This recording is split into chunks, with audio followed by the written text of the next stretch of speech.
gente vai falar de um autor que a gente leu e amou muito. No vídeo de ditadura, vai lá. Marcelo Rubens Paiva. Durante o nosso mês de maio, a gente falou de um livro dele, Ainda Estou Aqui, que é sobre a mãe dele. Que foi o último livro, né? Foi o último livro lançado do autor. E agora voltamos. Nós amamos o livro, a gente resolveu ir para uma das obras mais antigas dele, Feliz Ano Velho, que é uma obra autobiográfica em que ele narra a vida dele depois de um acidente em que o deixa tetraplégico. Mas a beleza permanece, sério, gente. Por favor. Tá apaixonada. Eu vou editar esse vídeo, eu vou botar uma assim, eu tenho que dar o braço a torcer que, claro, esse livro foi escrito depois, já ele tá falando das memórias dele, mas o bom humor, cara. Gente, o livro é muito engraçado. Sabe o que me chamou a atenção desse livro? Eu tava falando pra Marina. Que ele é totalmente, assim, é uma linguagem cotidiana mesmo. Ele usa gírias que são ótimas, gírias da época. Isso aqui é uma fonte de gírias da época. Gente, é o inicinho da década de 80. Pega isso aqui. É que assim, ele tá preso, a gente vê a vida dele naquele hospital a partir do momento que ele sofre um acidente, que é uma maneira, assim, como ele fez isso, assim, tipo, era tão óbvio. Mas sabe o que eu acho incrível? É a voz de mãe aqui. Faz isso, meu, tetraplégico. Mas isso a gente sabe agora, essas coisas já foram difundidas naquela época, eu acho que não era. Não tinha mãe naquela época. Não, a mãe tinha. Tu acha que a mãe não mandava pegar o casaco que tava frio? Não ficar fazendo assim com o olho, que se bater o vento você vai ficar com o olho. Mãe! É verdade. Cara, minha mãe nossa, minha mãe era craque. Bate um vento. Bate um vento, vai ficar com o olho. Mãe, é tudo igual, né? Química, doutorado. Elas ganham um guia. Eu acho que eles ganham um guia. É um chip. Mas ele, no caso, ele não sabia e ele mergulha num... Ele não sabia a profundidade do lago. Do lago. E ele brinca com a pose do tio Patinhas. Ele pula assim, gente. Ele faz assim. Eu fiquei nervosa lendo já. É que ele é fanfa, né? Mas esse é o problema dos fanfa, né? Esse é o problema. Mas assim, o que eu achei mais incrível do livro é como o livro é humano. Sim. Porque você percebe... Não é uma história de superação. E você percebe como as preocupações dele são tão triviais. E não é que elas não sejam relevantes, quando eu quero dizer trivial. Mas assim, as preocupações dele são tão cotidianas que você entende... É um livro muito cotidiano, né? Que você entende que a magnitude de um evento como esse é justamente que ele te retira as mais pequenas coisas. Não é simplesmente que você não pode andar. Mas, por exemplo... a primeira coisa uma das coisas que enlouqueceu ele, cara, eu não consigo coçar a minha cabeça. Exatamente. Aí ele pediu pra mim, eu vou enlouquecer, vou ter que chamar toda hora uma pessoa pra coçar minha cabeça. Mas o que eu ia falar... Gente, a sonda, só pra eu não perder. Não, e ele zoa a própria sonda. Tem negócio no meu pinto. Coitado do meu pinto, tem uma Mas o que eu ia falar que eu achei genial no livro dele é que ele faz não só o paralelo na hora que ele está lá na cama como antes, a forma como ele narra é tão divertida. É tão alegre porque parece ele tá ali, mas nada segura a linguagem dele, nada segura o jeito dele escrever. E ao mesmo tempo, não é aquele otimismo fútil. Exatamente. Sabe qual é? Não é aquela coisa tudo vai dar certo, pelo menos eu tô vivo. Não é. Não, ele coloca várias vezes que ele pensou em morrer. Não, e tem uns morrido. pedaços de drama bem fortes até. Mas eu acho que ele mescla muito com esse bom humor e eu acho que isso não se encaixa no nosso pensamento tabu do deficiente. Que eu acho que isso é sensacional, porque... Exatamente. Mas sabe o que eu acho? Quando eu tô colocando bom humor, mas eu não sei se é essa não é bom humor de achar graça. Não é que é engraçado. É como, por exemplo, se vocês derem uma olhada lá no blog, eu fiz uma resenha sobre uma série chamada Please Like Me. É a naturalidade... Sim, exatamente. Coisa. Tipo assim, ele não vai fazer um discurso, ele não tá tentando te vender nada, ele tá falando o que ele sente. Ele tá dizendo aquilo que ele passou. E aquilo que ele passou não é só o fato, olha que linda a minha luta maravilhosa pra fisioterapia, pra não sei o que. Tipo, cara, como é que eu vou transar com uma sonda no YouTube? Exatamente. Cara, sabe, isso é tão humano. É tão humano que é genial. É genial. Eu tava falando pra Nina, tem uma passagem do livro que ele acho que saiu do hospital pra fazer alguma coisa, e daí tem um cara que acompanha ele. E aí o cara fala assim, aguenta aí um pouquinho que eu vou tentar chamar um táxi. Eles não estavam conseguindo chamar o táxi. E as pessoas na rua dão dinheiro pra ele. Ele tá tipo, queridos, tem dinheiro. Amor. Sabe? E a gente sente raiva dele, a gente acha ele engraçado, a gente acha ele nosso amigo, entendeu? Tipo, a gente não... nem a cadeira, o problema dele importa porque ele está contando o que ele está passando. Mas é uma conversa de amigo. Eu acho isso genial. Eu acho a escolha dele de palavras, as gírias melhores ainda pra poder... Cara, é maravilhoso. Mas assim, eu transante. Como é que é? Eu transava uma droga, transava não sei o que. Esse livro é uma transa maravilhosa. E toda vez que eu olhava, transava, eu falava, peraí, quem tá fazendo sexo com quem? Não tem é maturidade sexo. pra essa gíria. Não é sexo. Só que assim, eu vi algumas críticas, eu vi algumas resenhas falando sobre o machismo do Marcelo Rubens Paiva. Rola. Mas a gente também tem que entender que ele é um cara de 20 anos, no final da década de 70, que pelo menos admite que é machista. E elite, né?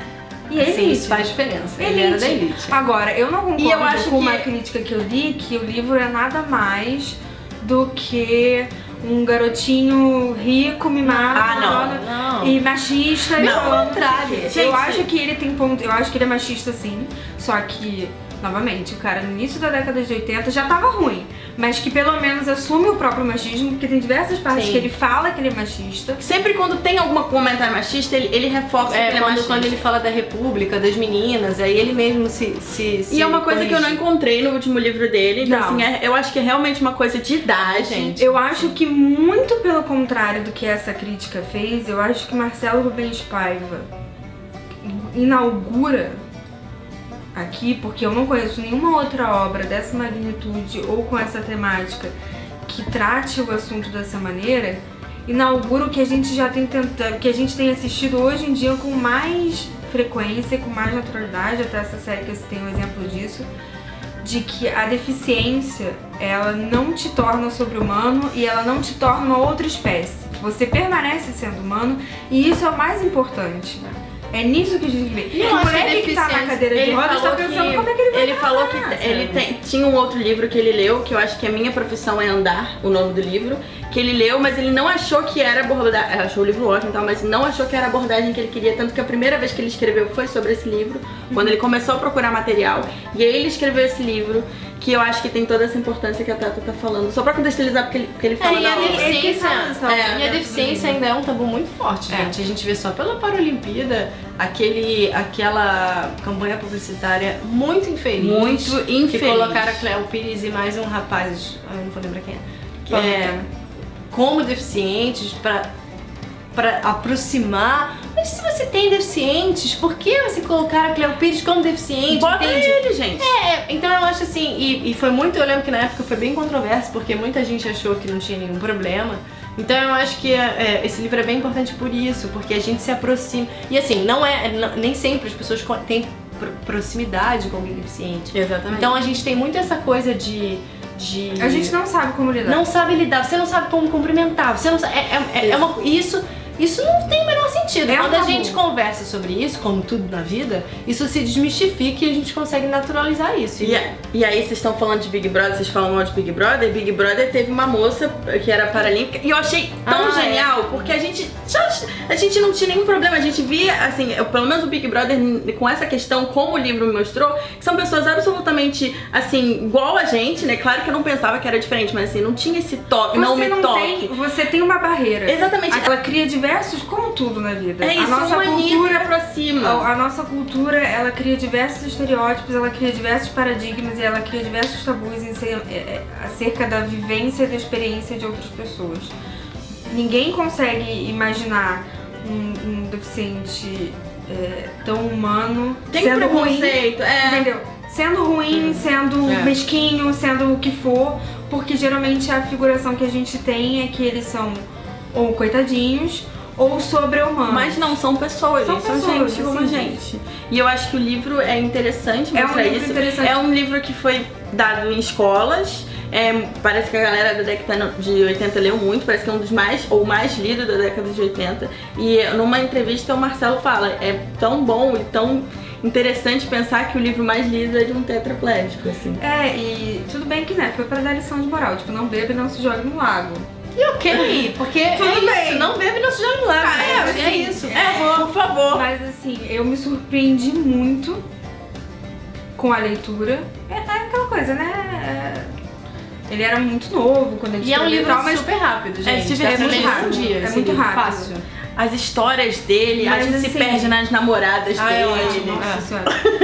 Mas assim, cara, eu acho incrível as histórias das namoradas. Porque assim, o cara acabou de sair do hospital, o cara não mexe uma mão, mas Tá cheio de mulher. tá cheio de mulher lá. Mas essa That's all, folks. eu acho que ele inaugura isso aqui. Que é uma coisa que até hoje a gente tá tentando mundialmente acertar a mão. Que no caso de Please Like Me são os distúrbios mentais. Mas é humanizar essas pessoas. É por isso que a gente tem que ter acesso à experiência delas. E ler mais a experiência delas. E ver mais. Para além daquelas histórias de superação. Porque assim. Que são legais, mas eu acho que acho que as histórias de superação, elas são legais enquanto divisão de experiência entre deficientes. Pra gente, é só pra fazer a gente se sentir melhor, tá? Isso. É só pra fazer a gente olhar, olha, fulano não tinha nenhuma das pernas, era o Joseph Klimber e ainda assim ele permaneceu. Ele rolou um choque daquele menino que não tinha as pernas e matou a esposa, lembra disso? É assim, porque é difícil, porque as pessoas não queriam aceitar que o menino ele era atleta, tipo assim, superação, né? E a gente como a gente, cara, tá? É gente igual. A gente não tem cérebro, tem pensamento, tem coração, tudo igual. é humano e essas pessoas elas não são obrigadas a superar. Não, e não são obrigadas a se encaixar na sua expectativa. De superação. Não sobre mesmo. a humanidade. Entendeu? Que aí eu já acho um livro como, por exemplo, Como eu era antes de você. Como eu era antes de você. Eu acho que todo mundo pensa que é um romance, um tic-lit barato. Eu acho que ele é muito importante pra trazer a discussão da eutanásia, porque o cara é muito lúcido quando ele diz que nem toda a vida vale a pena viver. Eu não tô colocando o juízo de valor de se eu concordo com ele ou não, mas eu acho que ele deveria ter ele devia poder ter essa escolha. E acho que é muito interessante você colocar uma história dessa maneira, tão humana dessa maneira. Que qual é a vida que vale a pena viver? Nem toda vida vale a pena viver. Às vezes você não é deficiente, a sua vida também não vale a pena, né? Não sei, sabe? E isso é humano, sabe? Gente, é brilhante. É brilhante. Só queria deixar aqui que eu achei muito interessante. Eu acho que ele falou uma entrevista que eu vi tantas, gente, que eu fico um pouco confusa. É que a Carolina, ela tá liga com pra pequeno crush. gente. Eu tô com pequeno não, tô com Liga pra um gente. grande Ela tá com crush. um grande crush literário. Foto no celular. Poxa, crush. Então, ele falou que ele começou a escrever porque, na verdade, um dos exercícios, ele conseguiu recuperar o movimento das mãos. Ele não segura o microfone assim, mas ele dá uma segurada. Ele conseguiu recuperar o movimento das mãos porque tem um exercício que você fica digitando. E daí, o exercício é você fica escrevendo seu nome. Aí ele falou, porra, eu tô aqui, vou ficar escrevendo meu nome, eu vou fazer alguma coisa que preste. E daí eu achei maravilhoso. Maravilhoso. Gente. Enquanto você tá aí editando no seu Ai, eu Facebook amo. coisas completamente E aleatórias, aí, ele tava escrevendo um livro. bota assim, Marcelo Rubens Paiva fotos. Nota, gente, fotos. Ela tá muito abaixada. Escreve e-mail pra ele, manda ele vir aqui. Manda. Marcelo, vem Me liga. No nosso estúdio. A gente vai deixar o link aqui embaixo pra você comprar, sem nenhum custo adicional pra você. Você ajuda o canal. Vamos falar de Marcelo Rubens Paiva, de tudo isso. Tá bom? Tá bom? Beijo. Beijo. Beijo.